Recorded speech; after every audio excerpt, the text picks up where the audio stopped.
all of the religions think they're the right religion, and the question that was posed to me was, well, you were born Christian, your parents believed, so naturally you would follow into that path, but what about somebody who was born Muslim or Hindu or any other of the religions that people practice around the world?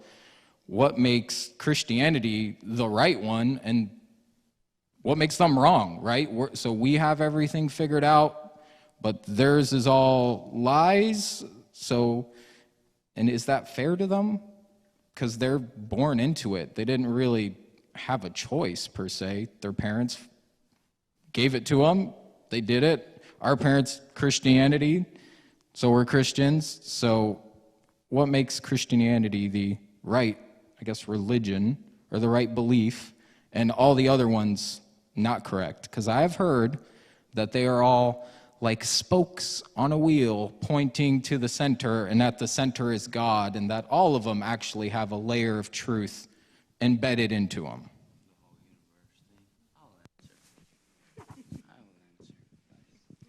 Okay, so in as far as being raised Christian, that's not the same. It said, many will come and say, Lord, Lord, did I not? And he will say, depart, I never knew you. I never knew you. So that's cool, man. You believe there's a God. So do the demons, and they tremble. Sovereignty, sure, 100%. Maybe you are raised in church, but there's a clear identification factor of anybody that actually believes in their heart.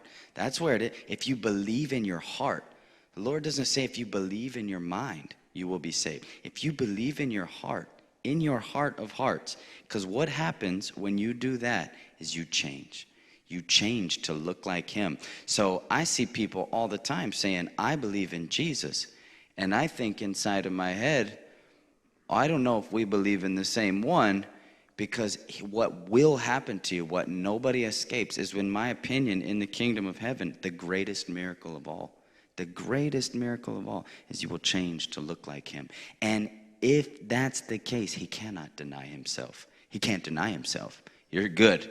You're going in there. But must believe in your heart, not some construct. So even Christians, you know, there's a clear identifying factor. Now, for everything else, I think a lot of people, even in all of those things, they would believe that, you know, God is love in those different religions, or, you know, some universal consciousness that we're all trying to attain. What is the deciding factor, you know, because, you know, you want to know about the Lord, you want this proof to believe in the Lord, but the fun fact is you've got to believe first, and then it gets proven to you. So other people are like, prove it to me. It's like, I can't prove it. He will prove it to you, but you gotta believe first. But in all of the other religions, it's, what are you gonna do? What are you gonna do? And even in false Christianity, all of it, even Judaism, we worship the same Father, all of them. What are you going to do? Buddhist, Muslim, Hindu, all of them, you have a group of religious procedures that you must adhere to. And if you do not adhere to them, whatever level of consciousness or unity with God or paradise or whatever the construct is, that's not going to be possible for you. Christianity, Jesus, is the only one where it's what he did for you. For God so loved the world that he made the first move. He made the first move. So now there's no construct of these different things like, I'm going to do this, I'm going to do this, if I am worthy enough, which is a lot of the place where our brothers and sisters are stuck in even to this day. If I can check all of these boxes, then I might be worthy of God's love, completely missing the point that no, he so loved that he gave. You know what your job is? Believe. Believe. That's all you got to do.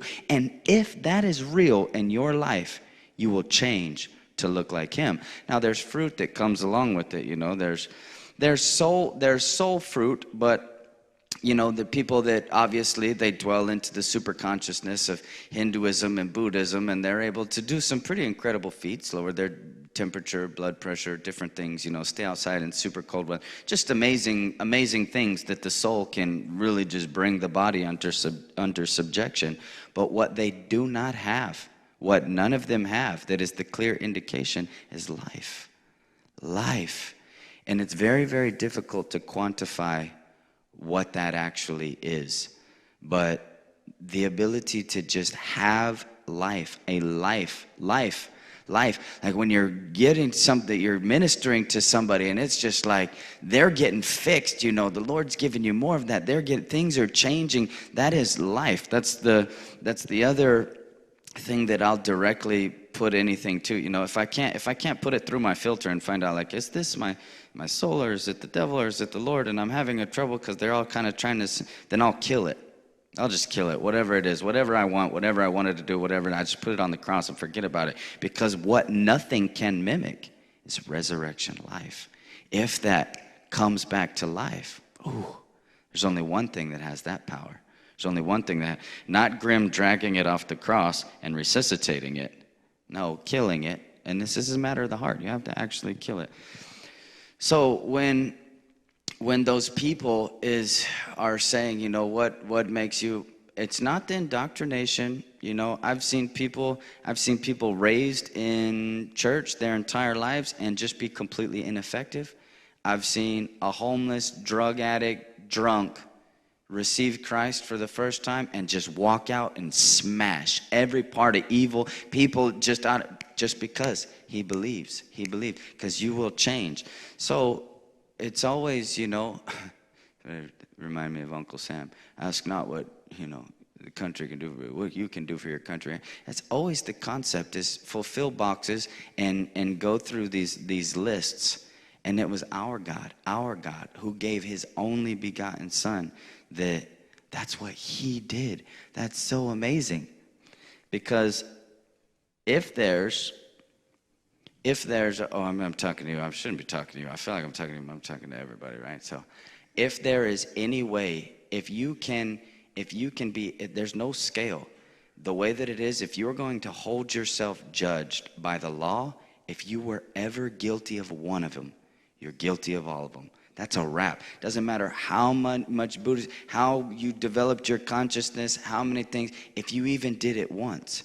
And that's truly, truly the saddest part, is that if you're in condemnation over even one part of the law, even over one, Nicodemus, I've done all of these things since my youth. Good. Here's the one thing you didn't do.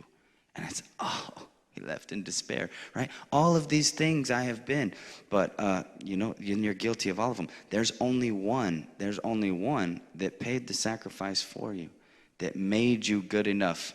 Now you're good enough.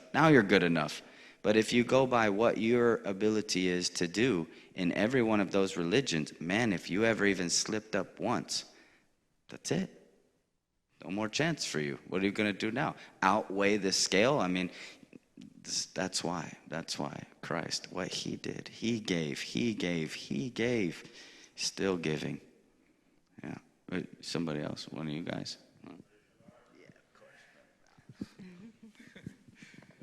How much time I have? Yeah.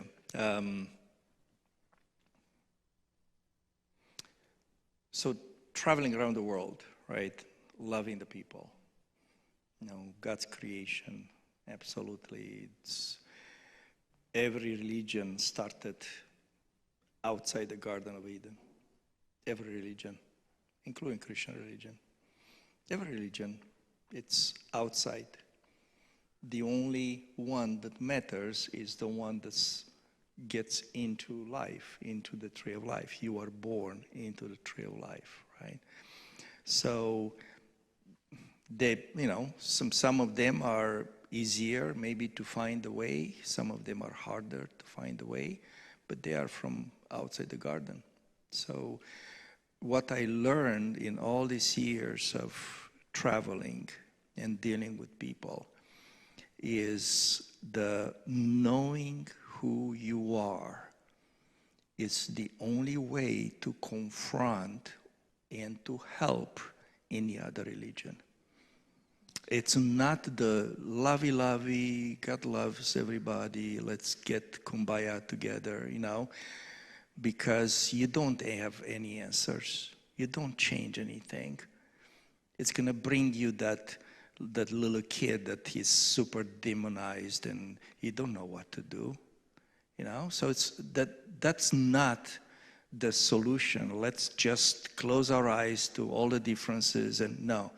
You have to know who you are. And my experience, I would say the deepest experience with the closest, I would say the fruit of the tree of knowledge, the soul that I saw in the tree of knowledge, but the closest was this Hindu lady that I met in the airplane in India. And she was so, I couldn't find fault in everything she was doing. She was a rich lady, and she gave her whole big house, mansion, to raise orphan kids in there. And her and her husband just quit everything to serve them and bring them from the street and all this. Absolutely preaching, praying to the Hindu priest and all this stuff, having relationships. She said that Jesus was one of the gods, So when they were praying for her dad, that got healed actually, he said that the Hindu priest had Jesus as one of the gods that they prayed to. So it's like everything I knew from religion, from the Bible, from my experience, you have to confess the name of Jesus, you have to say this, you have to, all of that, she would have a comeback, she would have a counter to that, right? So I was really out of solutions to evangelize. How do we save a soul? How do we save? If I have the right thing and she has the wrong thing, how do we help? Because she actually passes me on all counts. She passes probably 99% of the Christians I know on all counts. What do I preach to that? She knew about the cross. She knew, everything I knew how to preach, right? And knowing who I was, that's when the Lord spoke to me and he says, I am right now on this chair talking to this lady. So it melted me. It totally broke me. It's like, it's you, Lord. It's not Val the evangelist. It's not Val the sonshipy guy. It's not Val. This is the Lord. And the moment I realized this, I looked at her and I said, do you know who you are talking to? And she looked at me and she said, wow. And she grabbed my hand and he says, can you bless me and pray for me? I want this. So it's like, wow, that's evangelizing in the sonship style, right? So what we do here, lots of times is, I would say, simple things, but what is so important, take it to the heart. Because as you get to know who lives inside you, who is He inside you, I do believe that this is going to be the solution for any type of, there is nothing, He's not afraid. Well, I don't know enough about Mormons. I don't know what they believe. It doesn't matter. He knows the inside. You're not to speak to their minds. You're not to convince them from outside about Allah and, that's wrong, that's good, that's in there. I mean, if that's what you want to do, just debate the Bible. It's okay. But you as a son, the Lord, you come from inside of them. And how can they defend that? It's the Lord touching them, speaking to them. So sonship, I do see this. That's why we train every single one into this. I do see it as the biggest evangelizing, powerful solution of these end times, when the Lord himself is going to be manifested through his body. It's him. The solution for this world, it's not that church, this doctrine, that teaching. The solution for this world is Christ.